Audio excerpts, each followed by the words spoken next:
جس وقت چنگیز اس عورت کے ساتھ باغ میں تھا، وکٹر مہمانوں میں گھوم پھر رہا تھا۔ اس کے کان ان چند ایک سلیپیوں کی باتوں پر لگے ہوئے تھے جنہیں یہ فیصلہ کرنا تھا کہ پیش قدمی کس طرف کی جائے اور کہاں کیا کیا جائے، حملہ کس جگہ پر کیا جائے۔ اسے کام کی کچھ باتیں معلوم ہوئیں، لیکن یہ ابھی تجویزیں اور مشورے تھے۔ راشد چنگیز بھی مہمانوں میں چلا گیا اور رینالٹ کے ارد گرد گھومنے لگا۔ رینالٹ اپنے ساتھیوں سے اپنا وہی عزم دہرا رہا تھا جس کا اس نے کانفرنس میں اظہار کیا تھا۔ اس کے پاس اتنی زیادہ جنگی طاقت تھی جس کے زور پر وہ بڑے اونچے دعوے کر رہا تھا۔ رات گزر گئی۔ اگلے دن چنگیز کے پاس ایک آدمی آیا جو اس کے گروہ کا جاسوس تھا۔ اس نے اسے پیغام دیا کہ آدھی رات کے لگ بھگ امام کے پاس جائے، کوئی ضروری بات کرنی تھی۔ دن گزرا، رات آئی۔ چنگیز اور وکٹر ریمانڈ کے کھانے کے کمرے میں اپنی ڈیوٹی پر چلے گئے۔ رات بہت دیر بعد فارغ ہوئے۔ چنگیز نے بھی وکٹر کو نہیں بتایا تھا کہ ایک عورت اس کی دوستی کی خواہاں ہے۔ فارغ ہو کر اس نے وکٹر کو بتایا کہ وہ کپڑے بدل کر امام کے ہاں جا رہا ہے۔ وکٹر نے اسے چند ایک باتیں بتائیں جو امام کو بتانے والی تھیں۔ چنگیز نے کپڑے بدلے اور مصنوعی داڑھی چہرے پر باندھ کر چہرہ امامے میں چھپا لیا۔ وہ کمرے سے نکل کر اندھیرے میں چلا گیا۔ اس عمارت سے کچھ دور سرسبز میدان تھا جس میں درختوں کی بہتات تھی، پھولدار پودے بھی تھے اور اس کے ارد گرد کوئی آبادی نہیں تھی۔ اسے اس قدرتی باغ میں سے گزر کر جانا تھا۔ اس میں داخل ہوا ہی تھا کہ کسی درخت کے پیچھے سے ایک سایہ نمودار ہوا اور اس کی طرف بڑھنے لگا۔ چنگیز نے پہلا کام یہ کیا کہ مصنوعی داڑھی اتار کر چوغے کی جیب میں ڈال لی۔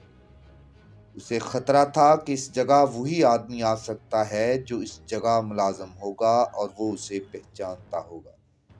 اس نے رفتار سست کر لی اور آہستہ آہستہ ٹہلنے لگا۔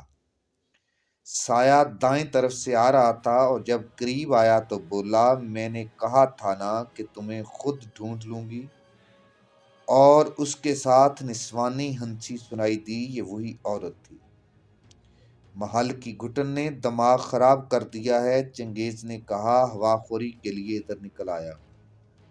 میں تمہارے کمرے میں آ رہی تھی، عورت نے کہا۔ ادھر آتے دیکھا تو تمہارے پیچھے آنے کی بجائے اس طرف آئی تاکہ کوئی دیکھ نہ لے۔ بیٹھو گے یا ٹہلو گے؟ میں سراہی اور 2 پیالے اپنے ساتھ لے آئی ہوں۔ وہ ہنس پڑی۔ راشد چنگیز نے اس سے یہ نہیں پوچھا کہ وہ رہتی کہاں ہے اور اتنی رات گئے کہاں سے آ ٹپکی ہے، اور کیا جس کی وہ داشتہ ہے وہ اسے ڈھونڈے گا نہیں۔ وہ اسی قدر سمجھ سکا کہ یہ عورت جذبات سے مغلوب ہے اور خطرے مول لے رہی ہے۔ چنگیز نے اس سے راز لینے کے ارادے سے کہا، تم اپنے کمانڈر آقا سے نجات چاہتی ہو؟ یہ تب بھی ممکن ہو سکتا ہے کہ وہ لڑائی پر چلا جائے، مگر ایسا کوئی امکان نظر نہیں آتا۔ وہ کون سی فوج میں ہے؟ وہ بلڈون کی فوج کی ہائی کمان کا جرنیل ہے، عورت نے جواب دیا۔ شاید لڑائی پر چلا جائے، مگر وہ مجھے اور دوسری لڑکی کو بھی ساتھ لے جائے گا۔ لڑکی کا کوئی امکان ہے جانے کا؟ بالکل، وہ اس لڑکی سے بہت پیار کرتا ہے۔ کیا لڑائی کا بھی کوئی امکان ہے؟ چنگیز نے پوچھا۔ وہ یہاں کیوں آیا ہے؟ یہاں اسے بلڈون نے اسی مقصد کے لیے بھیجا ہے کہ لڑائی کا امکان پیدا کیا جائے، عورت نے جواب دیا۔ صلاح الدین ایوبی کی فوج کہاں ہے؟ چنگیز نے پوچھا۔ میں نے کبھی توجہ نہیں دی، اس نے جواب دیا۔ تم چاہو تو پوچھ کر بتا دوں۔ راشد چنگیز نے اس سے کچھ اور باتیں پوچھیں۔ اس عورت کو جو کچھ معلوم تھا اس نے بتایا، اور جو معلوم نہیں تھا اس کے متعلق کہا کہ پوچھ کر بتائے گی۔ کوئی لڑے کوئی مرے، تمہیں اس سے کیا؟ عورت نے جذباتی لہجے میں کہا۔ اگر اس نے مجھے میدان جنگ میں جانے کو کہا تو میں نہیں جاؤں گی۔ میں اس کی بیوی تو نہیں، نہ اپنے موجودہ آقا کی غلام ہوں، نہ صلاح الدین ایوبی کے ساتھ میری دشمنی ہے۔ مجھے اتنا ذلیل کیا گیا کہ میں ان سب کو جو اپنے آپ کو سلیب کے محافظ کہتے ہیں زہر دے کر مار دینا چاہتی ہوں۔